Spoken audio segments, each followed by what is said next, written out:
Today we're going to begin our lesson in chemistry with just a basic understanding of definitions.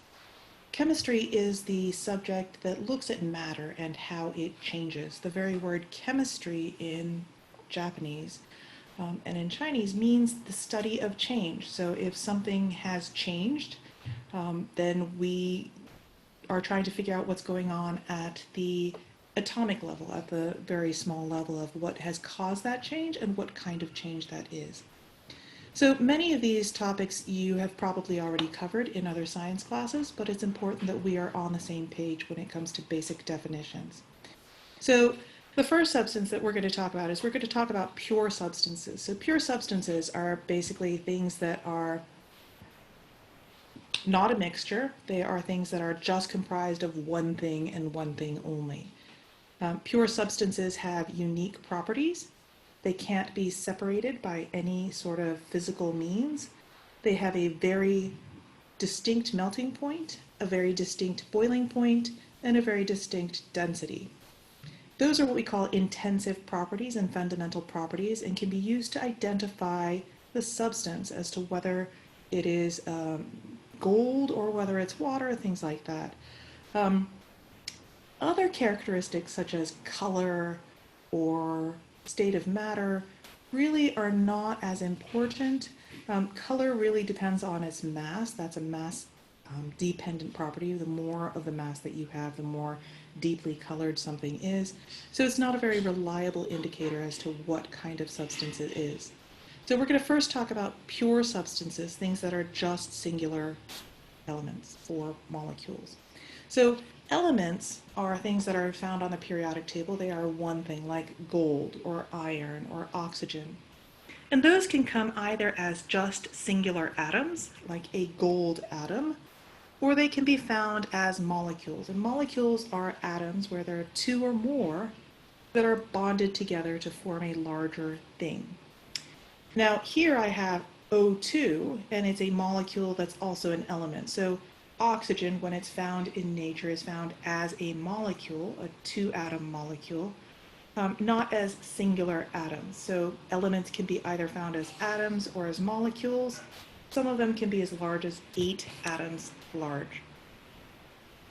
I can also have compounds. Compounds are where you have two or more different atoms bonded together, and they can either take the form of distinct, discrete molecules, like water here, where each water molecule is comprised of just one oxygen and 2 hydrogen atoms.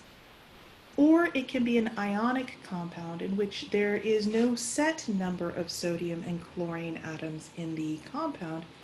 It's just that there's a ratio of sodium ions to chloride ions in a 1-to-1 ratio. So molecules are where you have two or more discrete atoms bonded together, and they can either be the same thing, and therefore they will be in an element, or they can be different ones, and they will be a compound. And then compounds are a much more broadly understood concept in which it's just two or more different atoms that are bonded together. They may be discrete, it may be just a ratio. So here's an example of different kinds of molecules. These ones to the left, these 4, hydrogen, oxygen, phosphorus, and sulfur, are molecules that are just one element. And then these molecules, water, carbon dioxide, and glucose, are molecules that are comprised of different atoms bonded together. And there is really no limit to the number of atoms that you could link together.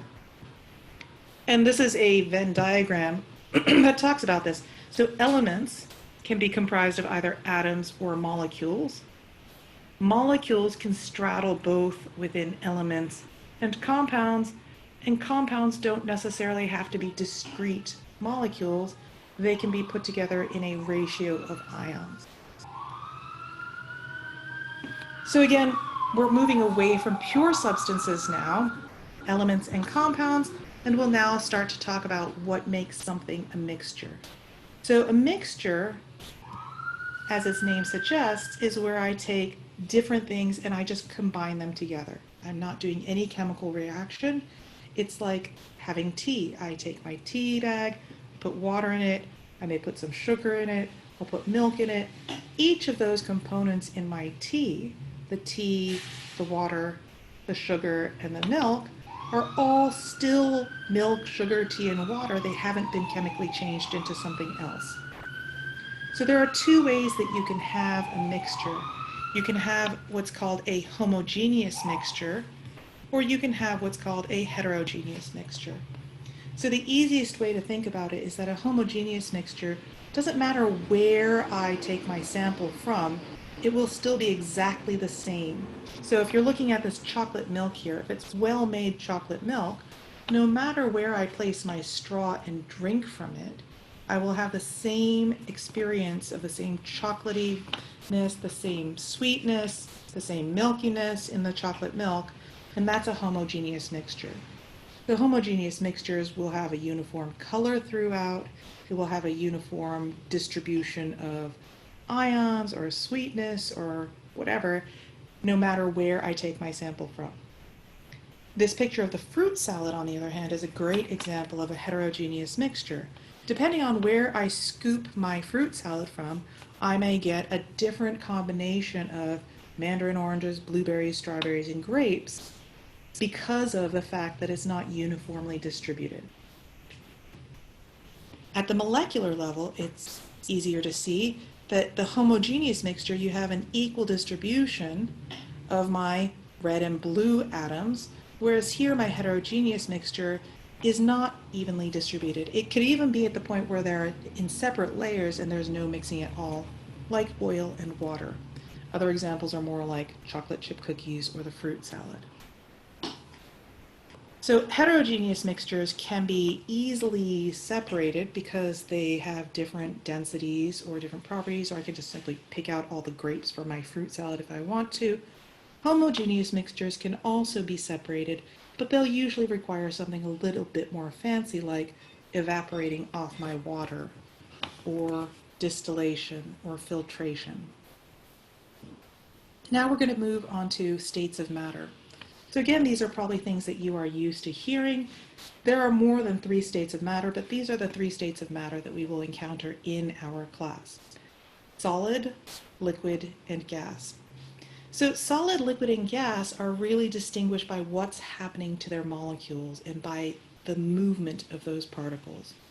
So solids, all of the atoms or molecules are closely packed together, and for the most part, those atoms or molecules do not move. As a result, that solid doesn't change its shape.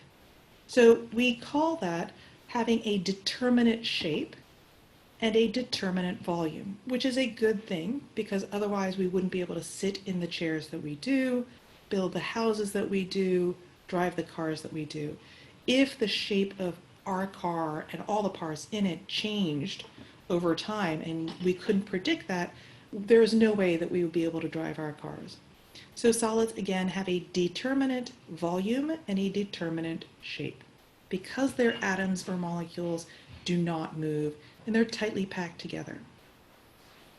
Liquids are able to move around a lot more.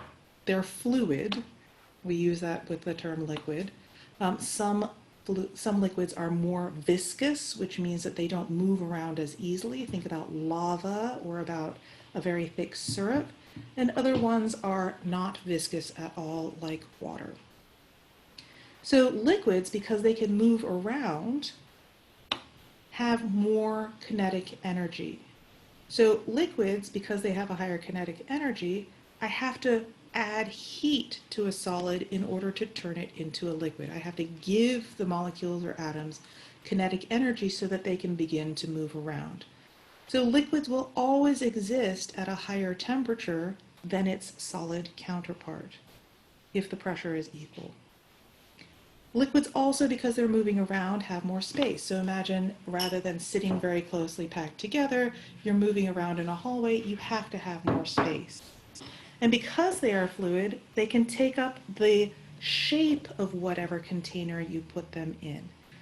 The volume won't change because the molecules are still interacting with one another, but the shape can change.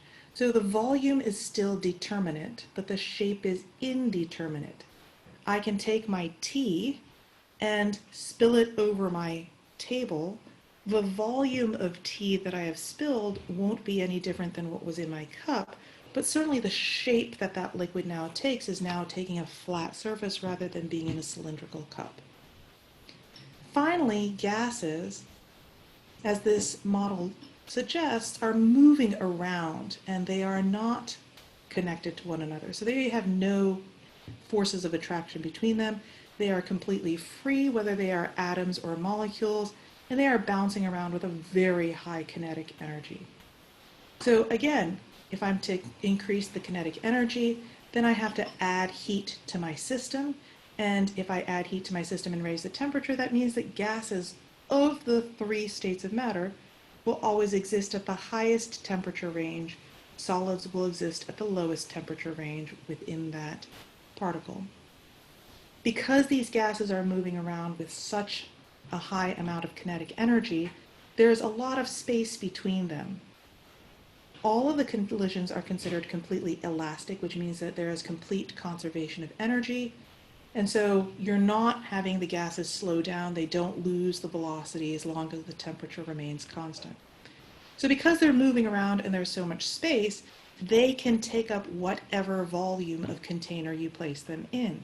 Gases can be compressed into a smaller volume, or if I let them loose in a room, if I open a bottle of perfume, the perfume will spread to take up the volume of the entire room. So gases have an indeterminate volume and an indeterminate shape. They will take the shape and volume of the container given to them, which is the complete opposite of what a solid is, in which it is determinate volume, determinate shape.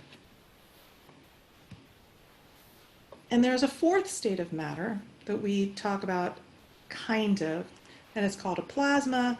That is just something that requires even more energy, and we'll find that in neon signs, in the sun, in particle accelerators, not in our everyday life. So here is just another reminder. If I'm going from a solid to a liquid, I have to increase the energy, add more heat energy. That change in state of matter is called melting. Going back from a liquid to a solid, I have to lower the temperature. That's called freezing or solidification. Going from a liquid to a gas is called vaporization, requires an input of heat. And if I want to go from a gas to a liquid, I'm going to lower the temperature, and that will be called condensation. It's also called fusion. And then ionization and deionization, not as important in our course, but if you take future chemistry courses, perhaps. So I hope that this was helpful. All right.